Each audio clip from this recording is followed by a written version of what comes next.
Hello friends, welcome to our special programme GK wild cap insights. మన భారత ఆర్థిక market చరిత్రలో మార్చి 2026 మంత్ ఒక మర్చిపోలేని నెలగా నిలిచిపోతుందండి. అసలు ఆ నెలలో ఏం జరిగిందో, ఫారిన్ ఇన్వెస్టర్స్ ఎందుకు వెనక్కి తగ్గారో ఈ రోజు మనం మాట్లాడుకుందాం. ఈ ఒక్క నెలలోనే ఎఫ్ఐఎస్ కేవలం ఫైనాన్షియల్ సెక్టార్ నుండి సుమారు 600 బిలియన్ విలువైన షేర్లను విక్రయించారు.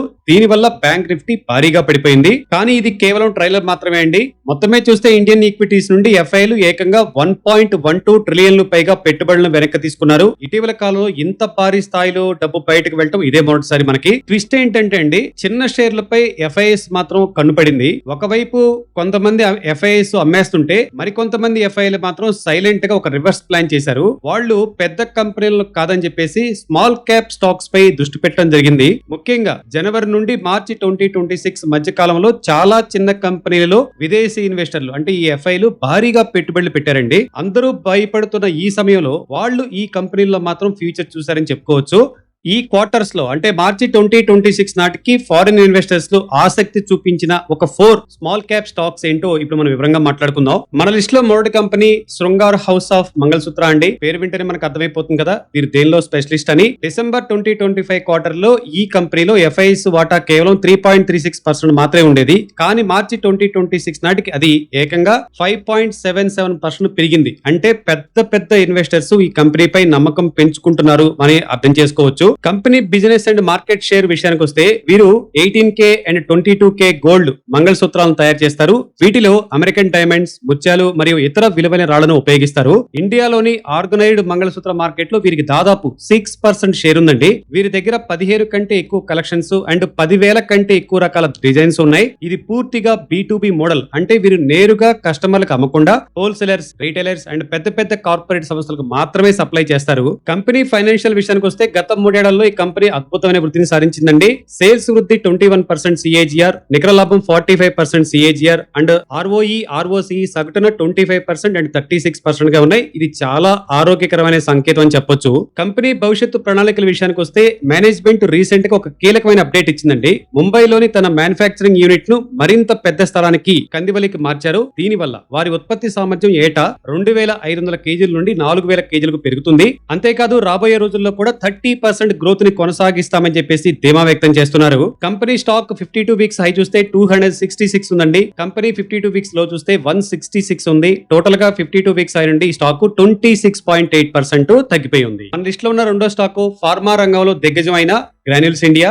ఫార్మా సెక్టార్ లో విదేశీ ఇన్వెస్టర్లు అంటే ఎఫ్ఐలు మళ్లీ ట్రస్ట్ ను పెంచుకుంటున్నారని చెప్పడానికి ఈ స్టాక్ ఒక నిదర్శనం. డిసెంబర్ 2025 లో ఈ కంపెనీలో ఎఫ్ఐఎస్ వాటా 13.55% ఉండగా మార్చి 2026 నాటికి అది 15.31% కి పెరిగింది. అంటే కేవలం 3 నెలల్లో ఎఫ్ఐఎస్ తమ వాటాను గణనీయంగా పెంచుకున్నారు. కంపెనీ బిజినెస్ అండ్ క్యాపబిలిటీ విషయానికి వస్తే ఒకప్పుడు కేవలం బల్క్ డ్రగ్స్ ఎగుమతిదారుగా మొదలైన ఈ కంపెనీ ఇప్పుడు ప్రపంచ వ్యాప్తంగా 80 దేశాల్లో 300 కంటే ఎక్కువ మంది కస్టమర్లను కలిగి ఉంది. వీరు ఏపీఐలు అంటే active pharmaceutical ingredients and PFIs and finished dosages తయారు చేస్తారు. కంపెనీ నెట్వర్క్ విషయానికి వస్తే హైదరాబాద్, విశాఖపట్నం మరియు అమెరికాలోని వర్జీనియాలో వీరికి అత్యాధునిక తయారీ కేంద్రాలు అండ్ R&D సెంటర్లు ఉన్నాయి. కంపెనీ ప్రొడక్షన్ సామర్థ్యం చూస్తే ఏపీఐలు ఏడాదికి 39,360 టన్స్ అండ్ PFIలు ఏడాదికి 24,640 టన్స్ అండ్ FDs అయితే ఏకంగా 39.4 బిలియన్ డోసులను తయారు చేసే సామర్థ్యం వీరికి ఉంది. కంపెనీ ఆర్థిక ఫలితాలు చూస్తే కనుక గత 5 ఏళ్లలో గ్రాన్యూల్స్ ఇండియా స్థిరమైన వృద్ధిని కనబరిచిందండి.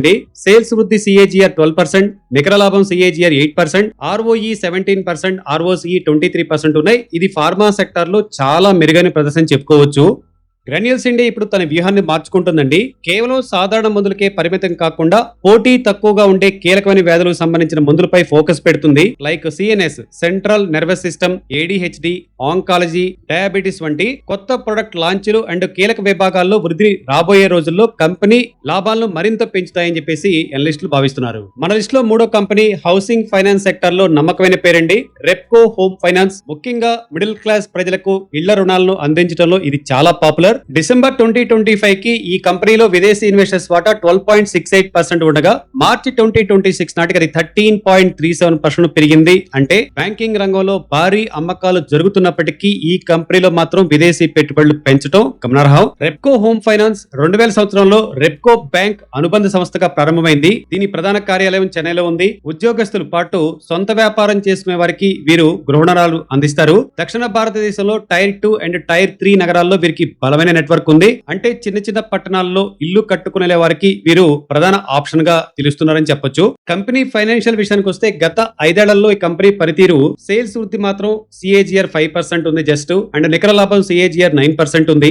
ROE సగటున 12% గా ఉంది. కంపెనీ తన పనితీరును మెరుగుపరచుకోవడానికి కొన్ని కీలకమైన అడుగులు వేస్తుందండి. మొదటిగా asset quality. One time settlement scheme ద్వారా మొండి బకాయిలను తగ్గించుకోవడంలో విజయం సాధిస్తుంది. Next technology upgradation.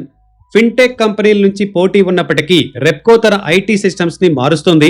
లోన్ల రికవరీ కోసం మొబైల్ యాప్లు, online verification and field investigation వంటి అంశాల్లో టెక్నాలజీని వాడుతుంది. ముఖ్యంగా చెప్పుకోవాల్సింది ఫీల్డ్ అసెస్మెంట్ అండి. అంటే లోన్ ఇచ్చే ముందు కస్టమర్ యొక్క ప్రొఫైల్ ను నేరుగా వెళ్లి పరిశీలించడంలో వీరికున్న అనుభవం వీరి పెద్ద ప్లస్ పాయింట్ అని చెప్పుకోవచ్చు.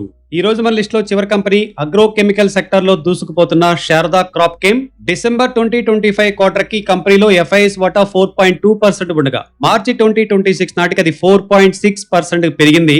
FIలు క్రమంగా ఈ కంపెనీపై తమ పట్టును పెంచుకుంటున్నారని మనం అర్థం చేసుకోవచ్చు. కంపెనీ దగ్గర ఒక asset light model business model ఉందండి. అంటే ఈ కంపెనీ మిగిలిన వాటి కంటే భిన్నంగా పనిచేస్తుంది. వీరికి భారీ ఫ్యాక్టరీలను నిర్మించి డబ్బు ఖర్చు చేయకుండా అసెట్ లైట్ మోడల్ ని అనుసరిస్తారు. అంటే కొత్త మాలిక్యుల్స్ ని గుర్తించడం, రిజిస్ట్రేషన్స్, అనుమతులు పొందడం, మార్కెటింగ్ అండ్ డిస్ట్రిబ్యూషన్ పై దృష్టి పెట్టడం చేస్తారు. అండ్ తయారీ బాధ్యతలు మాత్రం థర్డ్ పార్టీలకు అప్పగిస్తారు. దీనివల్ల వీరికి రిస్క్ చాలా తక్కువ ఉంటుంది. కంపెనీకి గ్లోబల్ మార్కెట్ లో మంచి పట్టుందండి. యూరోప్ అండ్ అమెరికా వంటి దేశాల్లో వ్యాపారం చేయడం చాలా కష్టం. కానీ శారదా క్రాప్ కెమ్ ఇప్పటికే ఆ మార్కెట్లలో బలమైన స్థానాన్ని సంపాదించుకుంది. కంపెనీ ఆర్థిక ఫలితాల విషయానికి వస్తే గత 5 ఏళ్లలో ఈ కంపెనీ అద్భుతంగా ఉంది. సేల్స్ CAGR 17%, CAGR ఆఫ్ నికర లాభం 13%. డిసెంబర్ 2025 కి గత ఏడాది పోలిస్తే రెవెన్యూ 39% పెరిగింది. ముఖ్యంగా అగ్రో కెమికల్ విభాగం 48% వృద్ధిని సాధించింది. ROE 12%, ROCE 17% గా ఉన్నాయండి. కంపెనీ ప్లస్ పాయింట్ విషయానికి వస్తే ప్రపంచవ్యాప్తంగా ఆహార భద్రతపై అవగాహన పెరుగుతుంది కదా, దీనివల్ల పంట రక్షణ ఉత్పత్తులకు డిమాండ్ ఎప్పుడూ ఉంటుందనుకోవచ్చు. అయితే ఈ వ్యాపారం పూర్తిగా వాతావరణం, వర్షాలు, సీజన్లపై ఆధారపడి ఉంటుంది. ఒక సిక్లికల్ బిజినెస్ నేచర్ కాబట్టి పెట్టుబడి పెట్టేటప్పుడు విషయాన్ని గుర్తుంచుకోవాలి. ఫ్రెండ్స్, మొత్తానికి మార్చి 2026 అంటేనే మార్కెట్ లో ఒక విధమైన ఫియర్ అండ్ పెట్టుబడులు వెనక తీసుకోవటం గందరగోళానికి గుర్తుగా మిగిలిపోతుంది. అయితే ఇక్కడ మనం గమనించాల్సిన ముఖ్యమైన విషయం ఒకటి ఉంది. పెద్ద పెద్ద ఇన్వెస్టర్స్ లైక్ FIS షేర్లను విక్రయిస్తున్న అదే సమయంలో ఇదే FIS రిస్క్ ఎక్కువగా ఉన్న స్మాల్ క్యాప్ స్టాక్స్ ని ఎంచుకొని కొనుగోలు చేయడం వెనక ఏదో ఒక బలమైన కారణం ఉండే ఉంటుంది. ఇది కేవలం సాధారణ మార్పు అయితే కాదండి. ఆ కంపెనీల భవిష్యత్తుపై వారికి ఉన్న నమ్మకాన్ని సూచిస్తుంది. పెట్టుబడిదారులుగా గుర్తుంచుకోవాల్సిన విషయం ఏంటంటే ఫ్రెండ్స్, విదేశీ ఇన్వెస్టర్స్ ఎంత వేగంగా మార్కెట్ లోకి వస్తారో అంతే వేగంగా వెనక్కి వెళ్లిపోయే అవకాశం ఉంటుంది. కాబట్టి కేవలం వారు కొంటున్నారు కదా అని చెప్పేసి మనం కొనకూడదు. కంపెనీ ఫండమెంటల్స్ చాలా ముఖ్యం. మనకి ఆయా కంపెనీల బిజినెస్ ఫండమెంటల్స్, మేనేజ్మెంట్ తీరు, వాల్యుయేషన్స్ సరిగ్గా ఉన్నాయో లేదో చెక్ చేసుకోవడం చాలా చాలా ముఖ్యం. ఫ్రెండ్స్, మన టెలిగ్రామ్ ఛానల్లో morning outlook and evening market round తో పాటు వైల్డ్ క్యాప్ పోర్ట్ఫోలియో స్టాక్స్ కూడా అప్డేట్ చేస్తాం. లింక్స్ కింద డిస్క్రిప్షన్ లో ఇచ్చాను, జాయిన్ అవ్వండి. మరో పవర్ఫుల్ మార్కెట్ ఇన్సైట్స్ తో మళ్ళా కలుద్దాం. Thanks for watching. జై హింద్.